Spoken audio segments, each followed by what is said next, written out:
വെഞ്ഞാറമൂട്ടിൽ DYFI പ്രവർത്തകന്റെ വീടിന് നേരെ ആക്രമണം. വലിയ കട്ടയ്ക്കാൽ സ്വദേശി ആനന്ദിന്റെ വീടിന് നേരെ പുലർച്ചെയാണ് ആക്രമണം ഉണ്ടായത്. BJP പ്രവർത്തകരാണ് ആക്രമണത്തിന് പിന്നിലെന്ന ഡിവൈഎഫ്ഐയുടെ ആരോപണം. MG പ്രതീഷ് നമുക്കൊപ്പം തിരുവനന്തപുരത്ത് നിന്ന് ചേരുന്നു. പ്രതീഷ്, ഗുഡ് മോർണിംഗ്, വിവരങ്ങൾ പറയും.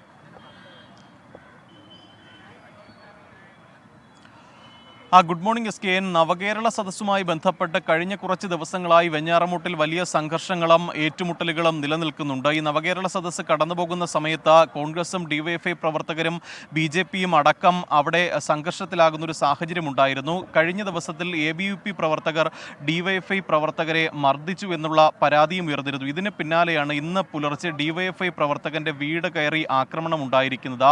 വലിയ കട്ടയ്ക്കാൽ സ്വദേശി ആനന്ദിന്റെ വീടിന് നേരെയാണ് പുലർച്ചെ ആക്രമണം ഉണ്ടായത്. വീടിന്റെ ജനൽ ചില്ലുകൾ അടക്കം അടിച്ചു തകർത്തിട്ടുണ്ട്.